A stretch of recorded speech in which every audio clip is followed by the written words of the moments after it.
पिछले पार्ट में हमने देखा कि जब कैंग एरलेव फैमिली के लोगों से बातें कर रहा होता है तभी वहां पर दो लोग और आ जाते हैं, जिनमें से एक लड़का बहुत ही ज्यादा घायल होता है। तो कैंग उसको हील करने की तैयारी करने लगता है और हार्ट और कैंग के बीच में एक शर्त लग जाती है, जिस वजह से कैंग अपनी फुल्ली स्किल्स को यूज करते हुए उस बच्चे को हील करने लगता है। इस एपिसोड की शुरुआत में हम देखते हैं कि कैंग अपनी स्किल्स की यूज करते हुए उस बच्चे की फिंगर को उसके हैंड से जोड़ रहा होता है और कैंग ये करते हुए सोच रहा होता है वैसे तो ये सर्जरी बहुत ही ज़्यादा डिफिकल्ट होती जा रही है, लेकिन ये फिर भी कुछ स्किल्स की मदद से मैं इसे मैनेज कर सकता हूँ और ये बहुत ही ज़्यादा मेंटलिटी ले रही है क्योंकि मुझे एक एक नर्व को जोड़ना पड़ रहा है, जिसकी वजह से मेरे माइंड पर बहुत ही ज़्यादा प्रेशर भी पड़ रहा है। लेकिन इस रेयर आइटम की वजह से मैं अच्छी तरह से इस सर्जरी को परफॉर्म कर पा रहा हूँ। और हम देखते हैं कि कैंग अपनी फोकस रिंग का यूज कर रहा होता है, जिसकी वजह से उसकी मेंटलिटी को बहुत ही ज्यादा बूस्ट मिल रहा होता है। और इधर हम देखते हैं कि लियार्ट और वो लड़का ऐसे कैंग को काम करते हुए देखकर बहुत ही ज्यादा शॉक हो गए होते हैं।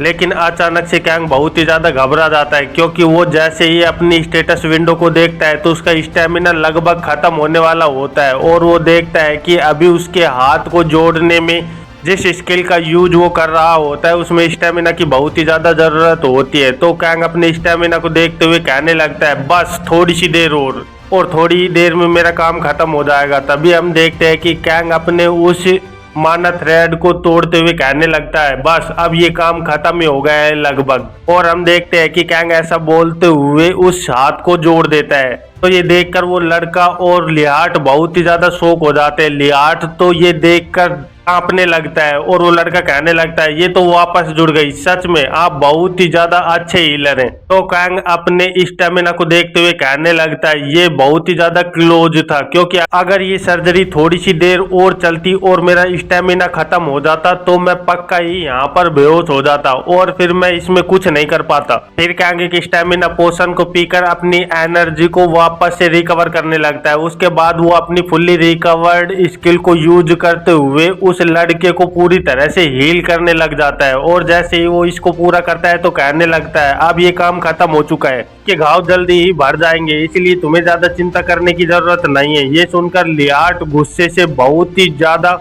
चीखते हुए कैंग से कहने लगता है नॉनसेंस, ये अपनी उंगली को अब कभी नहीं हिला सकता क्योंकि तूने सिर्फ इसके टाके लगाकर इसकी उंगली को वापस से इसके हाथ से जोड़ा है। तो कैंग उसकी ऐसी बात सुनकर कहने लगता है तो तुझे ये खुद ही देख लेना चाहिए कि ये अपनी उंगली हिला सकता है कि नहीं। और फिर कैंग अपनी रिजरेक्शन स्किल का यूज करते हुए उस लड़के को उठाने लगता है, जिसकी वजह से वो लड़का अपनी आंखें खोलता है और कैंग को देखने लगता है। तो कैंग उससे कहता है क्या तुम मेरी आवाज सुन सकते हो? ये सुनकर वो लड़का थोड़ा सा कंफ्यूज हो जाता है। तो कैंग उससे कहता है क्या तुम अपने लेफ्ट हाथ को उठाकर उसकी उंगली को हिलाओगे? तो हम देखते हैं कि वो लड़का अपने हाथ को उठाकर अपनी उंगली को हिला रहा होता है, जो कि अब पूरी तरह से ठीक हो गई होती है। तो ये देखते हुए कैंग कहने लगता है ये तो बहुत ही ज्यादा अच्छी लग रही है। और इधर हम लियार्ट को देखते हैं जो कि ये देखकर एकदम सदमे में आ गया होता है और कहने लगता है ये तो इम्पॉसिबल है, ये हो ही नहीं सकता। अभी कैंग लियार्ट से कहने लगता है तुझे हमारी डील तो याद है ना जो हमने पहले की थी? ये सुनकर लियार्ट कहता है क्या आखिरकार तुम कहना क्या चाहते हो?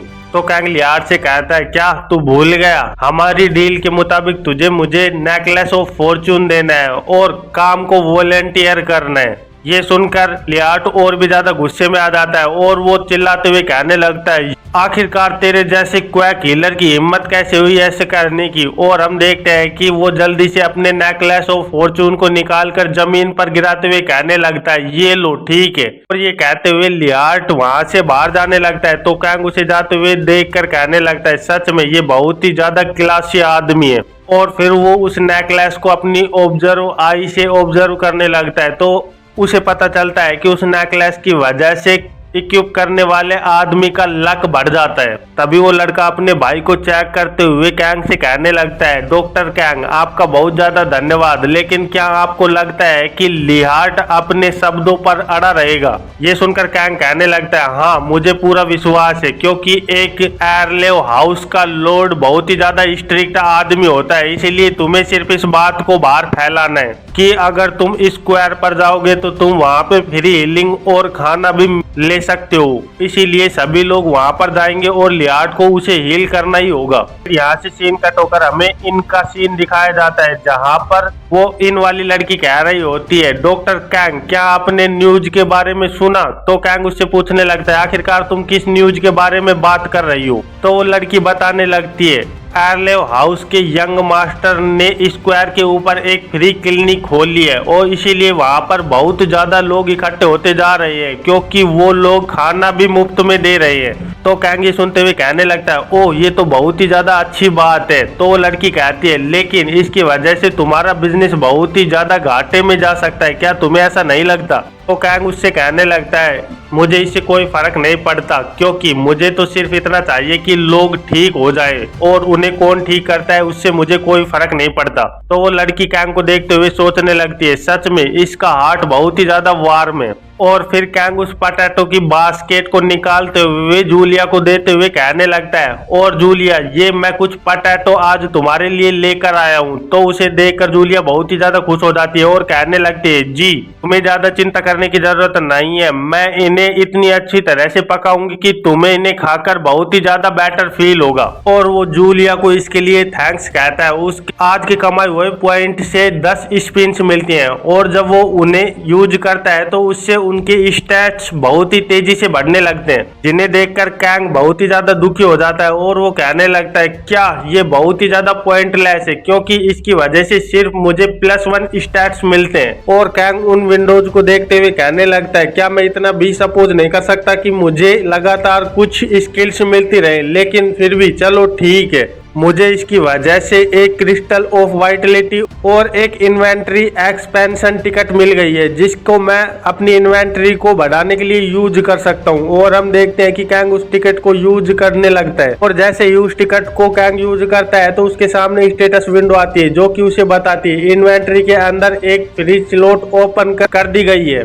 और कैंग उस क्रिस्टल को देखते हुए कहने लगता है, ये क्रिस्टल कुछ ऐसे इक्विपमेंट बनाने में काम आएगा जिसकी वजह से स्टेमिना बढ़ सकता है। सच में ये मेरे बहुत ही ज्यादा काम आने वाला है। तभी वहाँ पे किसी की आवाज आती है, ओह ये तो एक क्रिस्टल है। और हम देखते हैं कि कैंग के सामने किम बैठा हुआ होता है। तो उसे देखते हुए कैंग कहने लगता है, क्या तुम भी इसी लॉज में ठहरे हुए हो? तो किम उसे बताने लगता है, क्योंकि ये लोग बहुत ही ज्यादा अच्छा खाना सर्व करते हैं, इसीलिए मैं यहाँ पर आया हूँ। और किम अपनी जेब से एक क्रिस्टल इंचेंटमेंट टिकट को निकालते हुए कैंग को दिखाता है और कहने लगता है, आज मुझे ये मिला है, अगर तुम्हें ये चाहिए तो तुम इसे ले सकते हो, क्योंकि मुझे इसकी जरूरत नहीं है। तो कैंग किम से पूछने लगता है, क्या ये तो बहुत ही ज्यादा अच्छी चीज है, अगर तुम इसे बेचोगे तो तुम्हें बहुत ही ज्यादा अच्छे पैसे मिल सकते हैं। तो ये सुनकर किम कहने लगता है, ओह तो तुम्हें इसकी अभी जरूरत नहीं है। तो कैंग जल्दी से उस टिकट को लेते हुए कहने लगता है, इसके लिए बहुत ही ज्यादा थैंक यू।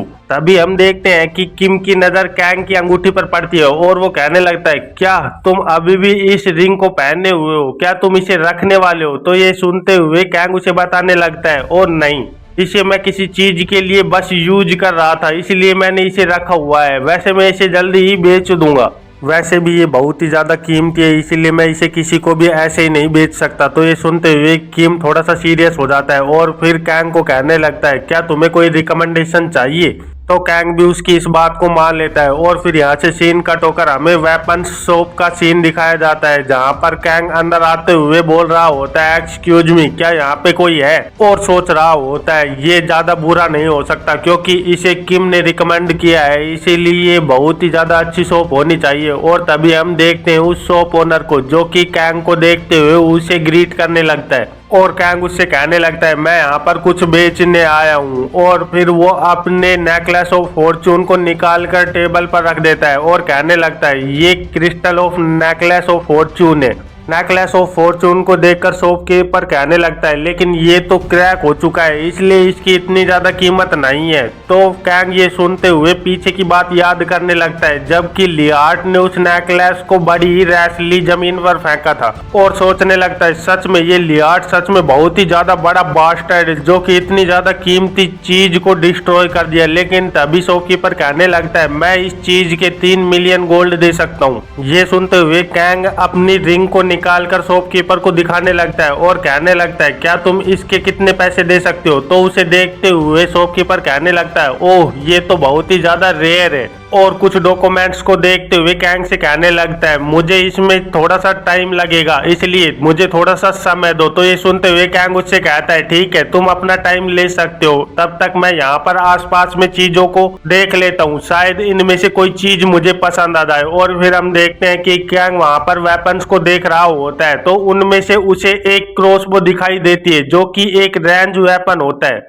और फिर कैंग उस क्रॉसबो को चेक करने के लिए अपना हाथ आगे बढ़ाने लगता है, लेकिन तभी उसके सामने एक बहुत ही तेज रोशनी निकलने लगती है, जिसकी वजह से कैंग बहुत ही ज्यादा कंफ्यूज हो जाता है और वो सोचने लगता है आखिरकार यहाँ पर हो क्या रहा है। लेकिन तभी उसके सामने एक सिस्टम स्क्रीन अपेयर होती है जिस पर लिखा हुआ होता है कि तुम्हें इसे पाना ही होगा, चाहे कुछ भी हो जाए, लेकिन तुम्हें इसे अपना बनाना ही होगा। और यही इस चैप्टर का अंत हो जाता है। नेक्स्ट चैप्टर की शुरुआत में हम देखते हैं कि कैंग उस क्रॉसबो को बड़ी ही ध्यान से देख रहा होता है और सोच रहा होता है मुझे इस क्रॉसबो को पाना ही होगा, आखिरकार ये सिस्टम मुझे करवाना क्या चाहता है। क्योंकि मुझे पहले ऐसे बहुत सारे नोटिफिकेशन मिले हैं, लेकिन मुझे पहले कभी भी ऐसा नहीं लगा था कि इन्हें भेजने वाले के पास दिमाग भी होगा। लेकिन जैसा कि ये अब बता रहा है, इसका मतलब ये है कि ये चाहता है कि मैं इस क्रॉसबो को अपना बना लूं। पर ऐसा कैसे हो सकता है, आखिरकार ये है कौन। और कैंग ऊपर की तरफ देखने लगता है और सोचने लगता है क्या ये हर वक्त मुझ पर ध्यान रखे हुए है। तभी शॉपकीपर कैंग को पीछे से बोलता है, जिसकी वजह से कैंग बहुत ही ज्यादा शॉक हो जाता है और वो पीछे मुड़ते हुए कहने लगता है सॉरी, मैं थोड़ा सा अपनी थॉट में लॉस्ट हो गया था। और हम देखते हैं कि कैंग के चेहरे पर पसीना आ रहा होता है, तो शॉपकीपर कैंग को देखते हुए कहने लगता है क्या यहाँ पर कोई प्रॉब्लम है, अगर कोई है तो आप मुझे बता सकते हैं। तो कैंग उस क्रॉसबो की ओर देखते हुए कहने लगता है क्या ये क्रॉसबो बहुत ही ज्यादा स्पेशल है।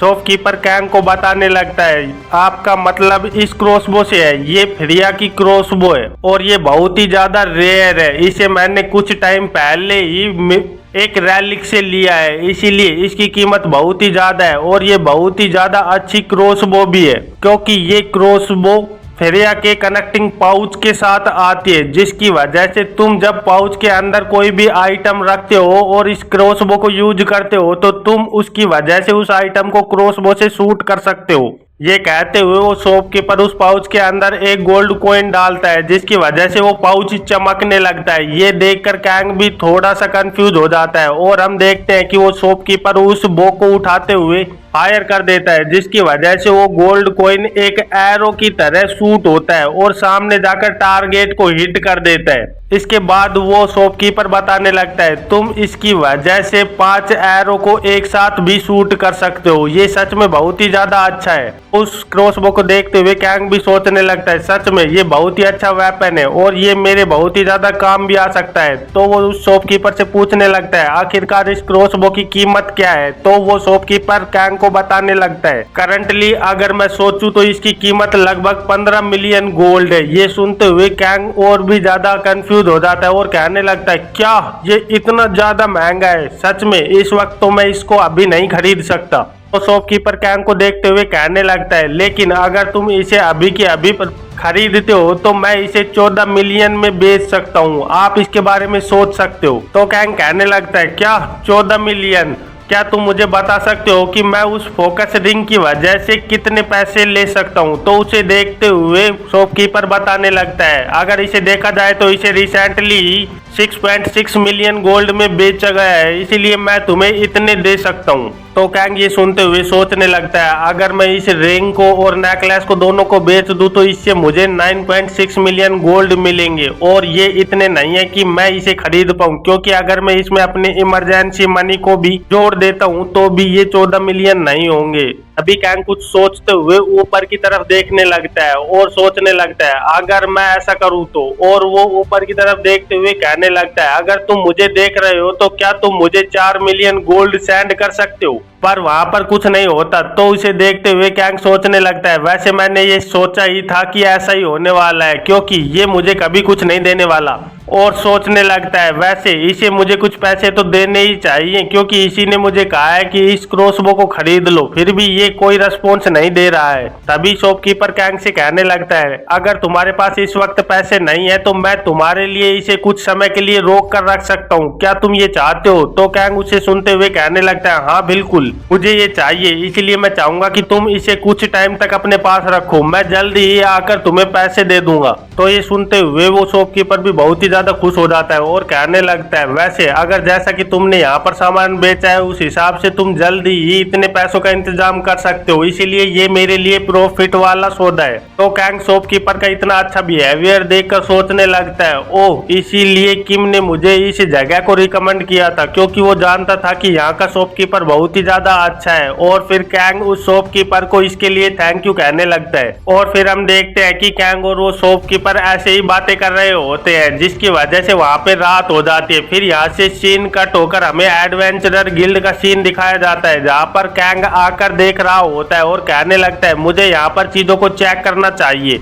और हम देखते हैं कि कैंग ने अपने कोट के ऊपर ब्रोच ऑफ वाइटलिटी का आइटम लगाया हुआ होता है जिसकी वजह से उसका स्टैमिना कुछ हद तक बढ़ गया होता है। तो वो उसे देखते हुए कहने लगता है इसकी वजह से मैं आराम से बहुत सारे पैसे कमा सकता हूँ, चलो फिर मुझे कुछ रिक्वेस्ट देखनी चाहिए। तो वो देखता है कि उस रिक्वेस्ट बोर्ड के सामने बहुत ही ज्यादा भीड़ लगी हुई होती है जिसे देखते हुए कैंग सोचने लगता है सच में यहाँ पर एडवेंचरर गिल्ड के अंदर बोर्ड के सामने बहुत ज्यादा लोग हैं। वैसे मैं कुछ रुपए किम से मांगने वाला था लेकिन उसके पास सिर्फ 5000 गोल्ड ही थे, इसीलिए मैं इससे ज्यादा कुछ नहीं कर सकता, मुझे ये काम करने ही होंगे।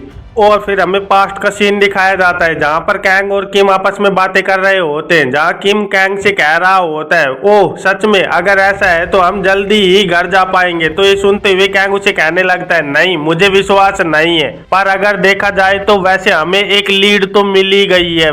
यहाँ पे आए हुए मुझे 3 साल हो गए हैं और मुझे ऐसा कभी नहीं लगा, लेकिन आज उसने मुझसे बात की, वो जो भी है जो भी हमें यहाँ पर लेकर आया है वो सच में मुझसे अब बात कर रहा है। इसका मतलब ये है कि मैं जल्दी ही उससे बातें कर इस बारे में पता लगा सकता हूँ कि मुझे यहाँ से कैसे निकलना है। और कैंग ये कहते हुए किम से कहने लगता है वैसे तुम्हारे ये थोड़े से रुपए के लिए थैंक यू, क्योंकि मैं तुम्हें जल्दी ही इन्हें लौटा दूंगा, तुम्हें ज्यादा चिंता करने की जरूरत नहीं है। तो किम ये सुनते हुए कहने लगता है मुझे मेरे पैसे वापस दो, अगर तुम इसे अप्रिशिएट नहीं कर सकते तो तुम्हें ये नहीं लेने चाहिए और मुझे वापस कर देने चाहिए। फिर यहाँ से सीन कट होकर हमें प्रेजेंट का सीन दिखाया जाता है जहाँ पर कैंग उन भीड़ में से निकलते हुए उस बोर्ड के सामने आ जाता है और सोचने लगता है मुझे कोई ऐसी रिक्वेस्ट देखनी होगी जिसकी वजह से मैं अच्छे पैसे कमा पाऊं। और फिर वो एक रिक्वेस्ट को लेते हुए सोचने लगता है ओह तो ये एक हीलिंग की रिक्वेस्ट है जो कि मैं आराम से कर सकता हूँ। लेकिन तभी उसे कोई लड़की देख रही होती है और वो कहने लगती है एक्सक्यूज मी मिस्टर कैंग, लेकिन तो कैंग उसको ऐसे अप्रोच करते हुए देखकर पीछे घूमकर कहने लगता है हाँ तुम क्या कहना चाहती हो। तो वो लेडी कहने लगती है ये रिक्वेस्ट को सिर्फ एक ऑथोराइज हीलर ही ले सकता है, इसलिए मैं तुम्हें इन्हें अप्रूव नहीं कर सकती। तो कैंग उस लेडी से कहने लगता है तुम्हें ज्यादा चिंता करने की जरूरत नहीं है, मैं तो बस इन्हें जस्ट चेक कर रहा हूँ। तो ये सुनते हुए वो लेडी सोचने लगती है क्या वैसे ये रिक्वेस्ट अभी अंडरवे है, तो ये करना क्या चाहता है, मुझे कुछ समझ नहीं आ रहा है। अभी कैंग कुछ देखकर बहुत ही ज्यादा खुश हो जाता है। वो एक हीलिंग की रिक्वेस्ट होती है जो कि एक अर्जेंट हीलर की डिमांड कर रहा होता है क्योंकि उसके पैर के अंदर से ब्लड नहीं रुक रहा होता। और फिर हम देखते हैं कि कैंग उस एड्रेस पर पहुंच जाता है तो वहां पर सफाई कर रही एक लेडी कैंग से पूछने लगती है मिस डॉक्टर कैंग आखिरकार तुम यहाँ पर क्या ढूंढ रहे हो। तो कैंग कहने लगता है नहीं ऐसा कुछ नहीं है, मैं तो यहाँ पर बस किसी को देखना चाहता हूँ, इसीलिए बस मैं यहाँ पर उसे ढूंढ रहा हूँ। और तभी वो एक दरवाजा खोलते हुए कहने लगता है आखिरकार मुझे मिल ही गया। फिर हम देखते हैं कि वहां पर एक प्रीस्ट खड़ा हुआ होता है जो कि कह रहा होता है मैं तुमसे वादा करता हूं कि मैं इसे जल्दी ही हील कर दूंगा क्योंकि एल्बर इसके ऊपर अपनी दया बना रही है और एल्बर की दया से ये आराम से ठीक हो जाएगी। तो उसे देखते हुए कैंग सोचने लगता है ओह ये तो एक प्रीस्ट हीलर है, वैसे एक नॉर्मल प्रीस्ट कभी भी गिल्ड से पर्सनल रिक्वेस्ट नहीं लेता, इसका मतलब ये है कि ये एक ट्रैवलिंग प्रीस्ट है। तो वहाँ पे मौजूद लड़की उस घायल लड़की को पकड़ते हुए कहने लगती है, फादर रेना बहुत ही ज्यादा बुरी हालत में है। तो ये सुनते हुए वो फादर कहने लगता है, मैं जल्दी ही करता हूँ, तुम्हें पहले इसकी बैंडेज को निकालना होगा। इधर हम देखते हैं कि कैंग अपनी ऑब्जर्व आई को यूज करने लगता है, जिसकी वजह से जैसे ही बैंडेज निकलती है तो उससे वो ब्लीडिंग स्पॉट दिखाई दे जाता है और उसकी स्टेटस रिपोर्ट कैंग के सामने आ जाती है। तो कैंग उसे देखते हुए कहने लगता है, तो यहाँ पर एक छोटा बाइट का भी मार्क है, इसका मतलब ये है कि इसे किसी न किसी मॉन्स्टर ने काटा है। इधर हम प्रीस्ट को देखते हैं जो कि अपनी स्किल को यूज करते हुए उस लड़की के घाव को हील करना शुरू कर देता है। तो कैंग जल्दी से आगे आते हुए उससे कहने लगता है, ओह 1 मिनट रुको। कैंग को ऐसे अचानक आते हुए देखकर वो हीलर भी बहुत ही ज्यादा शॉक हो जाता है और वो कैंग से कहने लगता है, आखिरकार तुम कौन हो और तुम क्या कर रहे हो।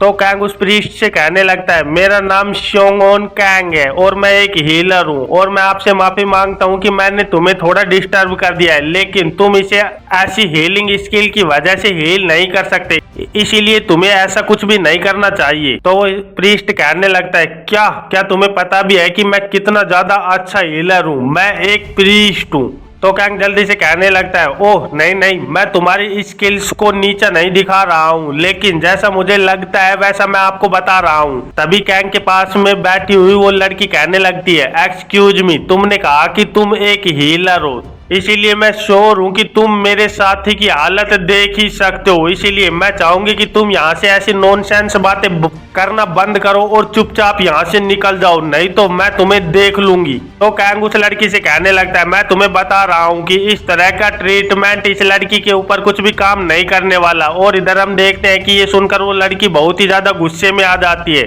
फिर वो कैंग को धक्का देते हुए अपने कमरे से बाहर निकालने लगती है और कहने लगती है, ये फालतू की नॉनसेंस बातें करना बंद करो और निकल जाओ मेरे रूम से। फिर वो लड़की उस रूम का दरवाजे को बंद कर देती है। इधर हम कैंग को देखते हैं जो कि मुस्कुरा रहा होता है और सोच रहा होता है, पहले मेरी कोई भी बातों को नहीं सुनता, लेकिन मैं तुम्हें वार्निंग दे रहा हूँ कि तुम्हें मेरी जरूरत बहुत ही जल्दी पड़ने वाली है, इसीलिए तुम्हें ऐसा नहीं करना चाहिए, क्योंकि मुझे पता है कि इस प्रीस्ट की हीलिंग स्किल से इसके वुंड हील नहीं होने वाले और ये यहाँ पर कुछ भी नहीं कर सकता। और इसी के साथ इस चैप्टर का अंत हो जाता है। तो फिर मिलते हैं एक नए चैप्टर में, तब तक के लिए बाय बाय।